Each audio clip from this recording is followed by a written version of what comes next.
জীবন যদি আপনাকে জোড়া গোল্ডেন ডাক উপহার দেয় তাহলে আপনি মুস্কি হেসে কোহলির মতো জীবনকে গোটা 2 শতক উপহার দিয়ে বসতে পারেন। সবাই যদি বলে টি-20 ক্রিকেট কোহলির জন্য বেটার অপশন না, ছোট ফরম্যাটটা ছেড়ে দেওয়া উচিত, তাহলে 62 বলে পাকা 100 রানের একটা ম্যাচ উইনিং নক তাদের মুখেও ছুঁড়ে মারা উচিত। আর না হোক, গোটা অপমানের জবাব তো এমনই হবে। 62 বলে ম্যাচ উইনিং নক আর বিরাটের কোহলিয়ানা নিয়ে বিস্তারিত থাকছে প্রতিবেদনে।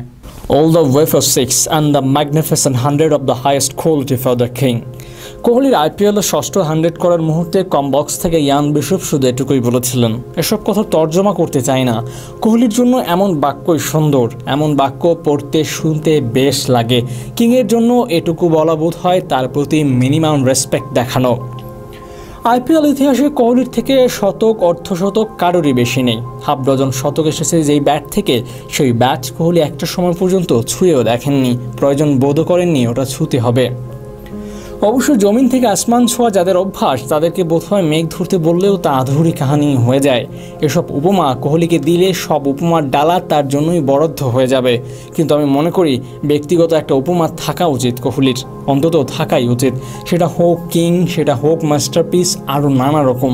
কিন্তু বিরাটকে কিং বলতেই বোধহয় স্বাচ্ছন্দ্য বোধ করবে সবাই। যিনি গোটা প্রজন্মকে বহু ধরনের স্বাদ পরিবেশন করিয়েছেন, তাকে এক্স্যাক্টলি কোন উপমায় ডাকলে আপনি স্যাটিসফাইড হবেন তা আপনি ভালো জানেন। ধৈর্যের পরীক্ষা দিতে বললে লারার রোলে কোহলি হাজির। রানের পরশা বললে সচিনের মতোই বুক চিতিয়ে রান করে গেছেন। হার্ড হিটিং করলে নিজের মতোই করে গেছেন। সব কিছুর মধ্যেই কোহলির বিস্তর বিচরণ। বলতে পারেন এসব করে তো কোহলির মৌলিক হওয়া হলো না। তাদের জন্য বলতে চাই কোহলি মৌলিক। তার মৌলিকিয়ানার মধ্যে যে বা যারা আসেন তারা সবাই কাকতালীয়। আউট হয়ে ড্রেসিং রুমে ফিরে যাওয়ার সময় বিড়বিড় করে যা বলতে থাকেন তা বোঝার সাধ্য কারোরই নেই।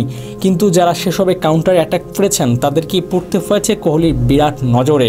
হোক সিনিয়র কিংবা জুনিয়র, মাস্টার ক্লাস কোহলির বিরাট নজর যার দিকে পড়ে তার জন্য বোধহয় গোটা দুনিয়া থেকে পালিয়ে যাওয়াটা তখন সহজ হয়ে যায়। বছরের পর বছর শতক না পাওয়া কোহলি সেই অনশন ভেঙেছিলেন জীবনের প্রথম টি-20 শতক দিয়ে। একটা 71 নম্বর শতকের জন্য কোহলিকে যা করতে হয়েছে তা বোধহয় এডিসনকেও করতে হয়নি।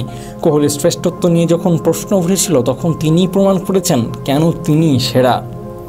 সেসবের গল্প তো পুরনো, কিন্তু প্রতিপক্ষের দেয়া প্রায় 200 রানের টার্গেটে একাই অর্ধেক রান করে গেছেন। হেলমেট খোলা, ব্যাট উঁচিয়ে ধরা, এসব করার মানে আছে অনেক। অন্তত এসব কোহলি করলে এসবের অর্থ মানে অনেক কিছুই দাঁড়িয়ে যায়।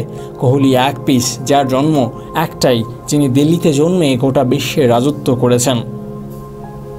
Abu Naim, sports Times.